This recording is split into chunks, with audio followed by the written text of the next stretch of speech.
how's it going guys? This is Dave2D and this is my review of the Microsoft Surface Book. Now I do a lot of reviews on 2-in-1 devices. Like I love the idea of hybrid devices because I like having less stuff. But for the most part, I find it difficult to use a 2-in-1 device as my daily driver. I find them often underpowered, or like the tablet isn't very good or the laptop isn't very good. But when Microsoft revealed this thing and they showed that you could remove the screen and use it as a tablet, I was like, Stop! My penis can only get so erect. So I've had this thing for a week, I've used it every single day, and I've edited 2 videos on it, including the one you're watching right now. Here are my thoughts. Okay, so instead of a slide-out tray like other Surface devices, this box opens up from the top, and inside you get the Surface Book, the stylus, some pamphlets, and the charger. The device has a magnesium casing like we've come to expect from the entire Surface line. The finish feels identical to basically every other Surface product, and that's a good thing. It feels durable, it feels premium, and it looks good. And I like the polished Windows logo up here. So it's the same magnesium finish on the bottom, and it has 2 rubber strips that give the Surface Book a little grip when it's on a table. We'll talk about the hinge later, but when you press this button here, you can remove the screen from the Surface Book and it functions as a powerful tablet, which Microsoft has called the clipboard. We have a power button and a volume rocker on one side, and a headphone jack over here, and then along the length of this entire side, we have connections. So these 2 are for attaching it to the base, and these 3 are for transferring data between the 2 halves when they're connected. And the middle one can also be used for charging the clipboard separately if you need it. Now inside this clipboard is a fully functional Windows 10 PC. So this unit here has a Skylake Core i5 running at 2.4 GHz.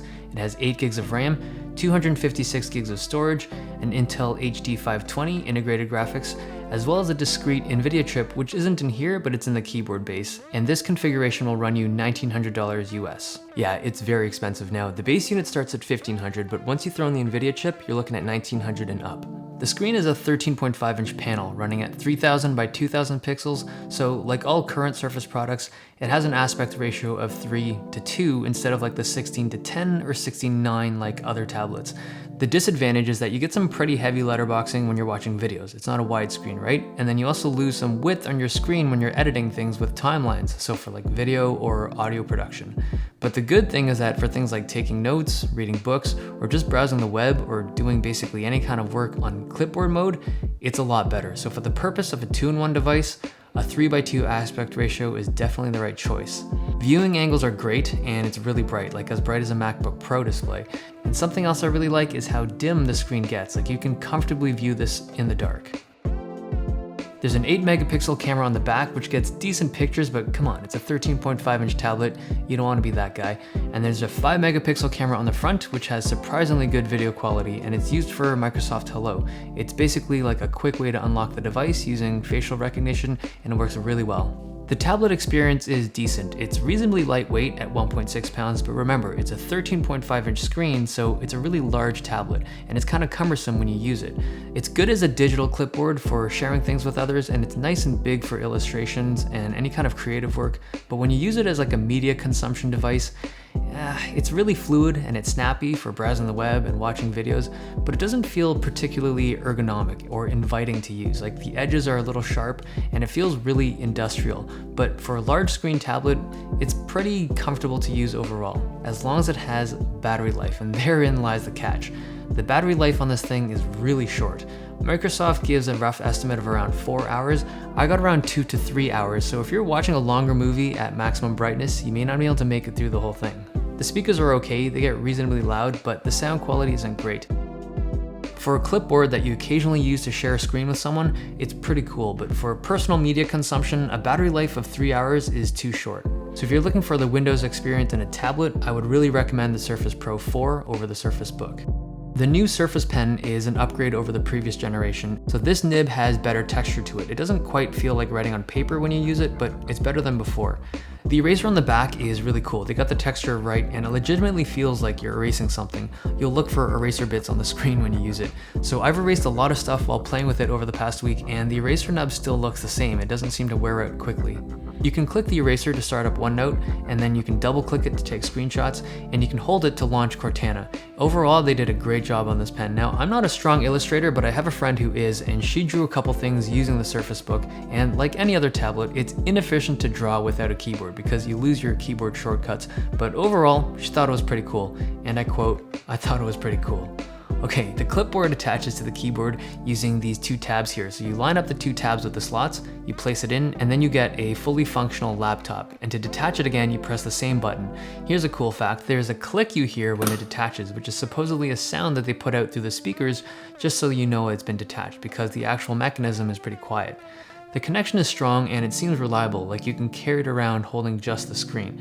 The mechanism seems to work well, but I had a couple times when the screen wouldn't disconnect properly and I had to reboot the device to get it working again. It's not a huge issue, but I'm hoping a software update will fix this. The hinge itself has this mechanism that kind of rolls it outward as you open it. So I don't know about its long-term durability, but mechanically it works really well. But because of this hinge, it has this gap, and I've been staring at this thing for over a week and it hasn't grown on me at all. If anything, I've found it more and more distasteful. Like, I like the way it looks when it opens, but then the gap bugs me when it's closed. And when you keep it in your bag, lint and dust just loves to go into that gap, and there's a lot of moving parts in there, so we'll have to see how it holds up over time. When you connect the screen to the keyboard base, you get a laptop, and I'm gonna cut right to the chase here. This is an excellent laptop. The keyboard is nice, the key travel is good, 3-stage backlight is good. The layout could be better. I mean, the page up and page down are up in the function keys, which might annoy you if you use those a lot. And I don't like the up and down arrows, which are the same height as the left and right keys. Like, I find it a little disorienting sometimes and I'll accidentally press shift when I'm trying to press up. But aside from that, it's a good keyboard. The glass trackpad is also pretty good. I thought it'd be as good as a MacBook trackpad because I heard the word glass, and it's really close, but there's still the occasional skip, especially in Chrome, so I think it's just a software thing. But the texture on the glass is a little sticky or just rougher than a MacBook texture, but I feel like I'm just nitpicking here. It's seriously the best trackpad I've used on a Windows machine to date. Okay, going around the base. On the left, you get two USB 3.0 ports, a pretty shallow SD card slot, and on the right side, you get a mini display port and the Surface Connect slot. There's only one power button on this device, so you still have to use the one on the top of the screen, even in laptop mode. Now, the screen does have a little bit of a wobble when you move it around or when you poke at it, but it's not a big deal. Like, basically every notebook screen wobbles when you use it as a touchscreen. Okay, let's talk performance. The drive has a fast read speed at around 1500 megs per second, but the write speed is surprisingly slow at less than 200 megs per second. So I edited a couple videos with the Surface Book, and it's not bad. I mean, 1080p edits are smooth, 4K edits are a little choppier, but it's still pretty usable.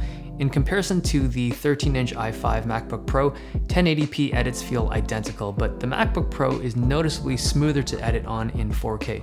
If I had to guess, I think it's the slow write speed on the Surface Book. Like, if you're writing preview files and the media cache at a write speed of 170 megs per second, it's gotta be hurting performance. Now, the easy solution is just to use fast external drives for edits. Render speeds were faster on the Surface Book with the Nvidia chip, so it's about 10 to 15% faster than the MacBook for 4K renders.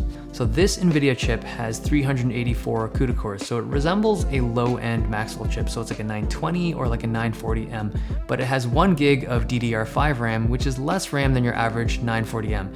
It's got faster RAM because it's DDR5, but less RAM. Okay, let's talk about games. The screen has a 3:2 aspect ratio, so some games will have black bars on the left and right if they don't support the resolution. So light games like CSGO, they run nicely on this device. I had graphics on high and I was getting around 50 frames per second at 1080p.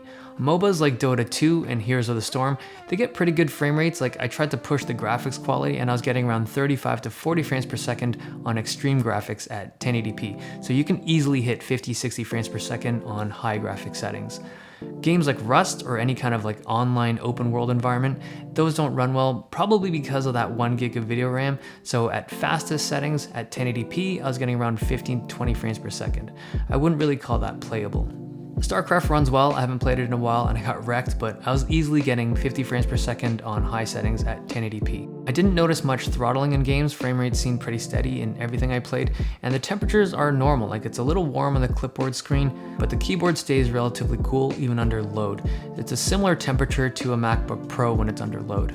The fan noise is silent at idle and it's about 30 decibels when it's under load, so very tolerable. It's a 60 watt AC adapter, and like the Surface Pro, it has that USB plug on the side. The battery life on the laptop is fantastic. Like, I can easily break 10 hours of regular use with the screen at 80%. Playing games, frame rates take a big hit when you're playing on battery, but I got around 3 to 3.5 hours, which is actually really good. And in case you're wondering, when the clipboard is out of batteries and you plug it up to the base, the connection doesn't like refuel the clipboard. using the batteries from the base. You need to actually have the charging cable plugged in to juice it up. All right, the title of this video is the almost perfect 2-in-1, and I really mean that. If I was tasked to re-engineer the Surface Book, there's very little I'd change. I'd keep the screen, I'd keep the keyboard, I'd keep the trackpad, I'd keep the magnesium build, I'd keep the graphics cards.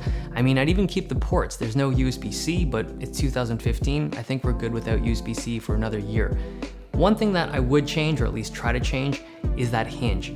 Functionally, it's fantastic. It works really well, but it doesn't look very pretty, and I think it's gonna deter a lot of people from purchasing this device just because of how it looks. It's a very expensive device, very expensive, so you kind of expect your product to look as good as they perform at this price point. The other thing is that it's not a very balanced 2-in-1 device. It's an excellent laptop, and it's a very laptop-focused device, but the tablet component it's not an afterthought. It's very functional and it works well, but it's not as good as the laptop component. And that to me makes it less than perfect. I would consider this a really good product for like a medical student, an engineering student, architecture student, basically any kind of professional faculty student. This is a fantastic device. A very expensive device, but a fantastic device. Same thing goes for people in the workplace. If you can use both of the components, it's an excellent device for that. But if you're a casual user and you just want to like consume media or play video games, this is not that device. You'll have fun, you'll love it, but it's a very expensive device and you won't get good value out of it. That's the end of this review. Hope you guys liked it. Give me some thumbs if you did, subs if you loved it. It's been nice. I'll see you guys next time.